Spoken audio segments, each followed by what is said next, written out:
이 유용 의혹 사건을 수사하고 있는 검찰이 방금 전에 장성명 전 청와대 공직기강 비서관에 대해서 구속영장을 청구했다고 합니다. 속도가 상당히 빠른데요. 이유는 바로 5천만 원 때문입니다. 김진모 전 청와대 민정 2 비서관이 국정원에서 받아온 5천만 원. 장진수 전 주무관을 입막음하기 위해서 전달된 이 5천만 원인데요. 이거를 총리실 유충렬 국장을 통해서 장진수 전 주무관에게 전달했다는 의혹 때문에 소환 조사를 받았던 사람이 장성명 전 비서관인데 검찰이 구속영장을 청구를 했네요. 자, 이러면 5천만 원과 관련해서는 김진모, 장성명 그 두 명이 사법처리 대상에 올랐는데 이게 전부일까요? 지난주 금요일에 민간인 사찰을 세상에 알린 피해자 김종익 씨를 변호했던 최광욱 변호사는 이들의 뒤에 권재진 당시 민정수석이 있을 수 있다. 이 의혹을 강하게 제기를 했는데요. 지금부터 이 문제 자세히 알아보겠습니다. 민간인 불법 사찰과 증거인멸 사건을 지속적으로 추적, 고발해왔던 국회의원입니다. 더불어민주당의 박영선 의원 연결합니다. 여보세요. 네, 안녕하십니까. 예, 안녕하세요, 의원님. 네. 그냥 권재진 전 민정수석에 대한 소환조사 불가피하다고 보세요? 검찰이 제대로 수사를 한다면, 예. 그리고 지금 언급하신 것처럼 김진모 전 검사장이 입을 연다면, 네. 이것은 소환 조사가 불가피하다라고 보고 있죠. 잠깐만요. 왜냐하면 김진모 전 비서관이 입을 연다면이라는 그 단서를 다시는데 그거 어떤 뜻이에요? 저는 김진모 전 검사장이 예. 윗선이 있다라고 여기까지만 지금 이제 검찰에 가서 이야기를 했는데, 네. 그 윗선이 누구냐에 관해서 과연 입을 열 것인가. 이 부분을 좀 집중해서 봐야 된다라고 예. 생각을 하고 있습니다. 예. 그러니까 두 가지 시나리오가 가능한데요. 네. 하나는 김진모 검사장이 이제 원래 국정원에서 근무를 했었잖아요. 그렇죠. 네. 그러니까 권재진 전 장관을 보호하기 위해서는 네. 아니다. 나는 이거 국정원에서 직접 연락받았다. 이제 이렇게 주장할 가능성이 있어요. 네. 그렇게 되면 권재진 전 장관의 꼬리 자르기가 가능하죠. 그러니까 김진모 전 검사장까지만 이제 수사를 할 수 있는 거죠. 예. 그런데 이 사건 전체를 보면 지금 김종배 평론가나 저나 사실 그때 이 장진수 전 주무관의 양심 고백을 가지고 정말 저희가 지금은 이렇게 담담하게 얘기하지만 네. 그때는 정말 가슴, 손 부들부들 떨면서 이거 저희가 추적했고 찾아냈던 그런 사건이잖아요. 네. 그런데 전체적인 큰 그림을 보면은요. 네. 이 권재진 전 장관은 2007년 11월 그러니까 노무현 정부의 BBK와 김경준 수사가 피크를 이룰 때 네. 그때 대검 차장이었습니다. 2007년 11월에. 11월에. 예. 대검 차장으로 발령이 나죠. 그래서 이 권재진 전 대검 차장이 그 당시에 BBK를 사실상 핸들했다라는 이야기들이 그 당시부터 떠돌고 있었거든요. 그때 검찰 수사는 BBK 수사는 사실은 이명박 전 대통령한테 면죄부를 준 수사 이렇게 평가를 받는 수사 아닙니까? 김경준은 사기꾼이다. 그러니까 이 사기꾼한테 이명박 전 대통령이 당했다. 이제 이런 시나리오로 검찰 수사가 마무리된 거나 마찬가지거든요. 예. 근데 그것을 총지휘한 사람이라고 봐도 저는 과언이 아니다라고 보고 있습니다. 예. 그리고 이명박 대통령 취임 이후에 청와대 민정수석을 했고요. 예. 그리고 민정수석을 2년 정도 하다가 이 민간인 사찰 사건을 사실상 저는 핸들했다고 보는데요. 예. 이 민간인 사찰 사건의 문제가 불거지고 난 후에 다시 법무부 장관으로 가거든요. 그렇죠. 네. 그러니까 이명박 전 대통령과 재임 기간에 네. 집권 기간 동안에 모든 것을 같이 했던 인물입니다. 그러니까 이명박 전 대통령의 검은 부분, 네. 검은 부분을 다 알고 있는 사람이다라고. 잠깐만요. 그럼 의원님 말씀을 잠깐 중간 정리를 하면 2007년 11월에 대검 차장으로 발령이 돼서 네. 이명박 전 대통령한테 면죄부를 줬던 BBK 검찰 수사를 핸들링을 했고 그 공로를 높이 사서 그 다음 해에 출범한 후 이명박 정부의 민정수석이 됐다라는 말씀이시고요. 그렇습니다. 그다음에 민정수석으로서 민간인 불법 사찰 사건에 대해서 수습, 뒷마무리를 잘해가지고 법무장관으로 영전했다 이런 말씀이신가요? 그렇죠. 그러니까 그 민정수석 당시에요. 네. 민정수석이 검찰총장과 사실은 전화 통화를 하면 안 됩니다. 그렇죠. 그런데 제가 그때 법사위 위원이었는데 네. 제가 법사위 국감장에 가서 민정수석과 검찰총장이 너무 자주 통화를 한다. 오. 그래서 제가 검찰총장한테 이걸 질문한 적이 있습니다. 예. 직접 전화 받은 적이 있냐고. 예. 그런데 검찰총장이 그때 부인하지 못했거든요. 그래요? 그러니까 사실상 이명박 대통령의 BBK, 민간인 사찰, 다스 이 관련 부분에 법률적인 어떤 조언자일 수도 있고요. 예. 또 법률적으로 문제가 되는 증거들을 다 어떻게 그 증거와 연관성이 있는 그리고 예. 이 증거는 그대로 놔둬도 된다 아니면 이 증거는 없애야 된다 뭐 이런 부분에 대한 판단까지 할 수 있는 분이잖아요. 어허. 관련해서 그러니까 네. 그 당시에 그러니까 이때 불법 사찰을 했던 곳이 총리실 공직윤리지원관실이었고요. 네. 그 방에 이제 최고 책임자가 이인규 그러니까 지원관이었는데 네. 권재진 당시 민정수석이 이인규 지원관하고 여러 차례 접촉을 했다라는 의혹도 나온 적이 있지 않습니까? 그렇습니다. 이것도 제가 문제 제기를 했는데요. 네네. 이인규 전 지원관이 청와대를 50여 차례 드나들었죠. 50여 차례요? 네. 예. 이게 기록으로 나옵니다. 그래요? 그래서 이 부분을 권재진 그 법무부 장관도 제가 청문회 때 이 얘기를 하니까 이걸 부정하지 못했습니다. 만났다는 사실을. 예. 그냥 인사 온 거다 뭐 이런 식으로. 네.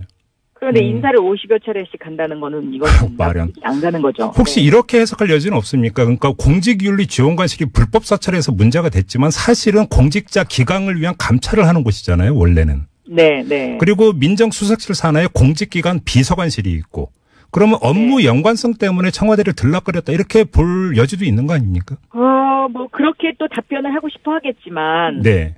제대로 된 시스템이 돌아간다면 네.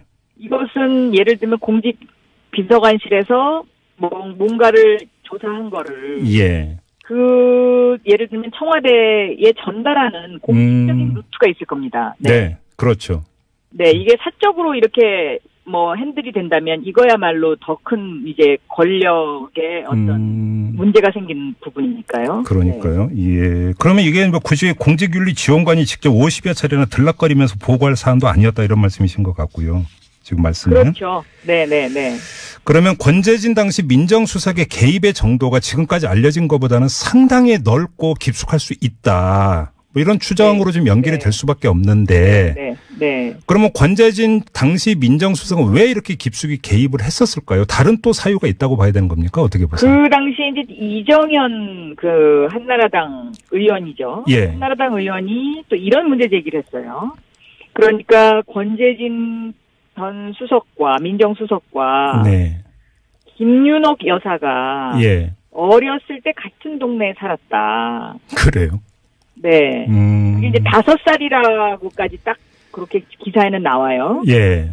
그래서 누님 동생 하는 사이다. 그래서 누님 인사다라는 예. 이제 그런 별명이 붙었었는데. 법무장관이 된 게 그 뒤에 김윤옥 여사가 있었다 이런 얘기네요. 간단히 정리하면. 그러니까 그 대검 차장에서 민정수석이 된 것도 이제 김윤옥 여사가 뒤를 좀 봐준 거고 민정수석에서 법무부 장관 된 것도 이제 그런 사적인 관계가 있기 때문에 믿고 맡길 수 있었던 사이가 아니냐. 예. 이런 거죠. 예. 그런데 본인은 나는 김윤옥 여사를 한 번도 누님이라고 불러본 적이 없습니다. 이렇게 대답은 했습니다마는. 네네. 어렸을 때에 같은 동네에 살았던 것은 사실인 것으로 보입니다. 예. 그래요. 그 부분에 관한 데 대해서는 언급이 없고 이정현 의원이 그 부분을 좀 굉장히 구체적으로 지적을 했거든요. 고향도 같은 대구고 TK 출신이고 그리고 그 5살 때 같은 동네에 살았다 이런 거요. 네. 그렇군요. 아무튼 근데 권재진 당시 민정수석의 역할이 상당히 중요한 게 지금 김진모 당시 비서관은 구속이 돼 있고 장성명 그 비서관은 오늘 구속영장이 청구가 됐는데 네네. 재미있는 사실이 김진모 당시 비서관은 국정원한테 돈은 받아왔는데 자기는 전달한 적이 없다라고 주장을 했던 경우고요. 그다음에 장성명 전 비서관은 유충렬 국장을 통해서 전달만 했던 받아온 사람은 아니지 않습니까? 그러면 그렇습니다. 예. 김진모와 장성명 사이에 그 누군가 제3자가 핸들링했다는 이야기밖에 안 되는 건데 이게 권재진 당시 그 상급자 민정수석일 가능성이 있다고 봐야 되는 거 아닐까요? 그렇죠. 이제 그것이 이제 검찰이 밝혀내야 되는 부분이죠. 그렇죠. 네. 근데 문제는 권재진 당시 민정수석은 검찰 입장에서는 선배 아닙니까? 검사 선배. 그렇습니다. 법무장관까지 했던. 그러면 이게 이제 아니죠. 부담을. 법무부 장관까지 한 게 아니라 법무부 장관 하기 직전의 일이죠. 아니요. 그러니까 아무튼 권재진, 그러니까 네. 지금 검찰 입장에서. 지금 검찰 입장에서는요. 예. 그래서 소환 조사하기가 네. 부담스럽지 않을까라고 하는 어떤 그런 시선이 있을 수 있는데. 그렇죠. 그래서 제가 김진모 검사장이 어디까지 얘기하느냐. 예. 이것이 이제 꼬리자르가 될 것이냐 아니면 본인이 다 안고 갈 거냐 이제 이런 어떤 그 기로에 서 있는 그런 부분인 것 같아요. 그래요. 네네. 예. 그러면 이 민간인 불법 사찰과 관련된 국정원 특활비 유용 의혹은 결국은 권재진 당시 민정수석을 소환 조사하느냐 안 하느냐 이걸 보면은 수사가 정방향으로 가고 끝까지 가는 거냐 아니냐 이걸 가늠할 수 있다. 그것도 저는 그렇게 볼 수 있다고 생각합니다. 예. 그래요. 네. 근데 민간인 불법 사찰과 증거인멸 사건의 최고 몸통이 권재진 당시 민정수석일까요? 그렇게 보기는 힘든 거 아닌가요? 저희는 그때 그렇게 추측하지 않았습니까? 이거는 민정수석도 알고 있는 일이고. 네. 이 민정수석이 대통령에게 아마도 보고했을 것이다. 저희가 그렇게 그때 추측을 하면서 이 사건을 정말 어렵게 힘들게 증거를 구하고. 네. 그랬었죠. 네. 그래요. 아무튼. 네. 그러면 결국은 지금 그 진행되고 있는 검찰 수사의 지금 체크 포인트가 권재진 당시 민정수석을 소환 조사하느냐 마느냐 바로 이 문제로 그렇습니다. 좀 정리를 네네. 하면 될 것 같고요. 네. 좀 다른 문제 이상득 전 의원이 내일 검찰에 소환 조사될 예정인데요. 네. 이 문제는 지금 어떻게 지금 보고 계세요? 그 검찰 그러니까 지금까지 나온 보도를 기준으로 하면은 그 원세훈 당시 원장이 자신이 그 낙마할거가 걱정이 돼서 구명로비 차원에서 특활비를 건넸다라는 거잖아요. 네네. 근데 여기에 한정이 되는 어떤 검찰 수사가 될까요? 어떻게 전망을 하세요, 의원님은?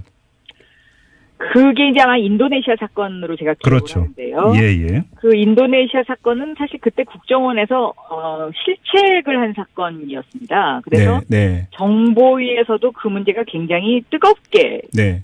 달궈졌었는데 보도는 제대로 나갈 수가 없죠. 정보위라는 것 자체가 비공개로 진행이 되니까요. 그렇죠. 네. 그래서 저는 상당한 연관 관계가 있을 수 있다. 왜냐하면 그 당시에 이상득 그 성님, 네. 안사형통 네.